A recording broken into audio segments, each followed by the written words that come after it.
welcome back. Hemang Badani may no longer play for India, but he's still very much involved in the game, playing first class and club cricket. He also played for the IPL's Chennai Super Kings and is still in touch with the Indian national team. We sat down and talked about them in our next part of this interview. Well, I guess to some extent, yes, because what's happened with the T20 is that it appeals to more people now. It appeals to kids. It also appeals to women because it's just about 3 hours. It's not long. There were times when ODI would be on and a lot of people would want to watch it, but they would be restricted because the families could not join them. It was a long day, 8 hours. Test match cricket is 5 days. So with this, it's like watching a movie. Just about 3 hours before you realize there's music, there's dancing, then the cheerleaders. So it's an entire package which the women folk don't mind.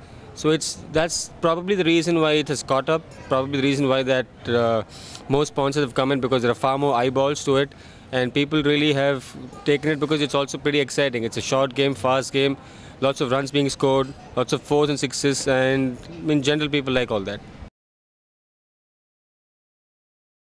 Well, I was at home watching it with about 20-30 friends of mine. We had a ball that evening because it was a point where things were going right, and we lost a couple of wickets, and then we had a great partnership between Gautam and Dhoni.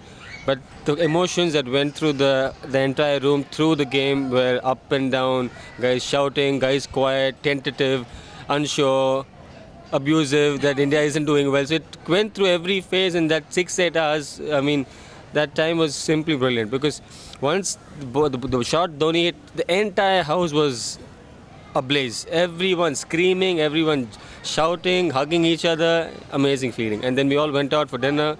It was late, but we went out for drinks and dinner, and it was nice.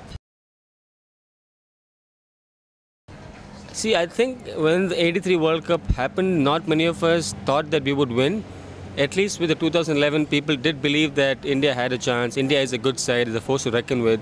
So I think '83 World Cup, in a way, might be something which people might cherish, maybe being the first one and also being the time when India started being a force to reckon with in the cricket.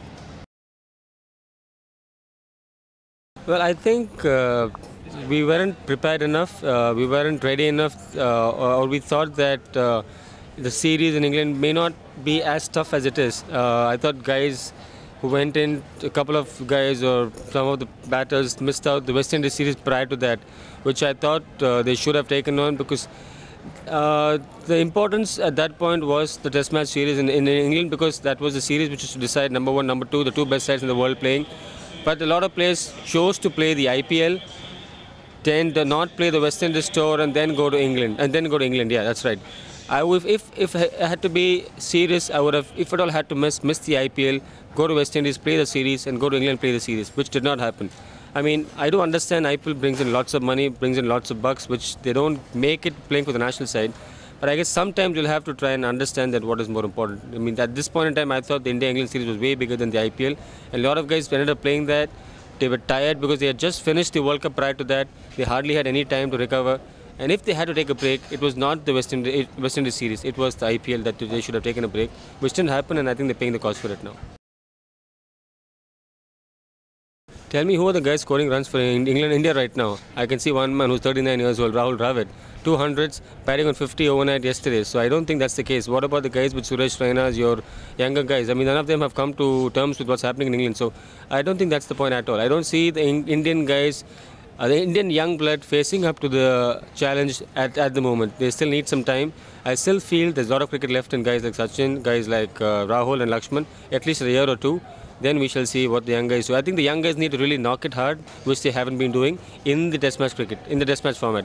Yes, they've done well in the T20s, they've done well in the IPLs and the one-day formats, but I'm talking about Test match cricket here. I don't think they're ready yet. Well, Zach does make a big difference, no doubt, because one, he's a champion bowler, and two, what happens with Zach around is that he knows how to get the other guys to work. He knows what lengths to bowl, he knows what lines to bowl, to which batsman to bowl where, and he's also very good to get the bowling side going, because he's the bowling side in the sense they have designated him to be the bowling captain, in the sense that he does all the work with the bowlers. He tells them where to bowl, what lengths to bowl, who to bowl where, and they're all far better prepared when Zach is around. And also what's happened now is with Gary Kirsten going, the new coach coming in, it takes a bit of time to get things rolling. So I guess this I mean, it's unfortunate that we didn't win or we played so badly, but I don't think we're as bad as we look like or as bad as things have gone for us.